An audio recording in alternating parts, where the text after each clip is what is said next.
حضرت موسیٰ علیہ السلام اور فرعون۔ حضرت موسیٰ علیہ السلام بکریاں پالتے تھے۔ ایک بار وہ بیوی بچوں اور اپنے ریوڑ کو لے کر نکلے۔ چلتے چلتے وہ کوہ کے قریب پہنچ گئے۔ وہاں اونچے پہاڑ پر انہیں روشنی دکھائی دی۔ انہوں نے کہا میں جا کر دیکھتا ہوں اور آگ سے مشعل جلا لاؤں۔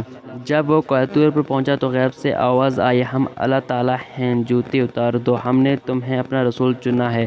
وہ حیران ہو گئے، دل زور زور سے دھڑکنے لگا۔ فوراً جوتی اتار دی۔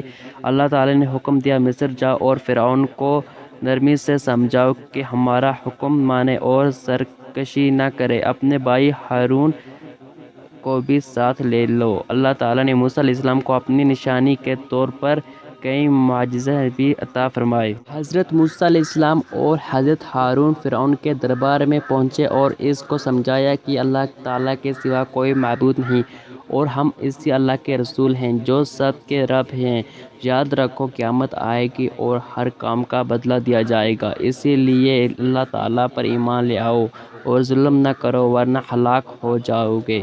فرعون غصے میں بولا، میں ہی بڑا بادشاہ ہوں، میں ہی سب کو پالتا ہوں۔ اس نے دربار کے لوگوں سے کہا، تمہارا اعلیٰ رب میں ہی ہوں۔ حضرت موسیٰ علیہ السلام نے فرعون کو کہا، میں تم کو اللہ کی نشانیاں دکھاتا ہوں۔ انہوں نے اپنی لاٹھی نیچے پھینکی تو وہ خوفناک اژدہا میں بدل گئی۔ پھر انہوں نے اپنا ہاتھ گریبان میں ڈال کر نکالا تو وہ چمکتا ہوا نظر آیا۔ فرعون نے جب یہ معجزے دیکھے تو وہ بولا، ضرور جادوگر بن گئے ہو، میں تمہارے مقابلے پر اپنے جادوگروں کو بلاتا ہوں۔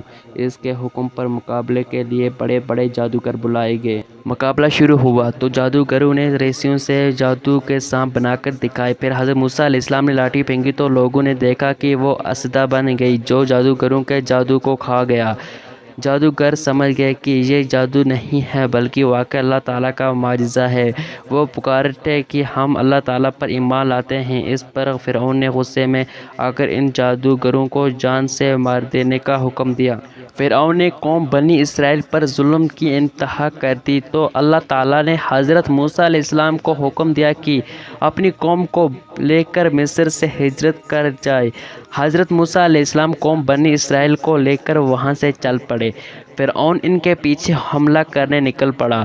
بنی اسرائیل سمندر کے مغربی کنارے پہنچے تو پیچھے فرعون کی فوج دکھائی دی۔ حضرت موسیٰ علیہ السلام نے کہا، فکر نہ کرو، اللہ میرے ساتھ ہے۔ حضرت موسیٰ علیہ السلام نے اللہ کے حکم سے اپنا عصا پانی پر مارا تو سمندر دو حصوں میں بٹ گیا اور درمیان میں راستہ بن گیا۔ بنی اسرائیل قوم اس راستے سے گزرتی چلی گئی۔ جو نہیں یہ لوگ پار پہنچے، فرعون کی فوج مغربی کنارے پر آ گئی۔ فرعون نے فوج کو حکم دیا کہ اسی راستے پر آگے بڑھو اور ان لوگوں کو پکڑ لو۔ فرعون اور اس کی سپاہی جب سمندر کے ان درمیان پہنچے تو اللہ کے حکم سے سمندر راستہ ختم ہو گیا۔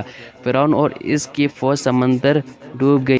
کچھ سال پہلے سمندر سے ایک ہزاروں سال پرانی لاش ملی۔ کچھ لوگ کہتے ہیں کہ یہ اسی فرعون کی لاش ہے، کیونکہ اللہ تعالیٰ نے فرمایا ہے کہ ہم نے فرعون کو لوگوں کے لیے عبرت کی نشانی بنایا۔ اب یہ لاش مصر کے شہر قاہرہ کے عجائب گھر میں نمائش کے لیے رکھی ہے۔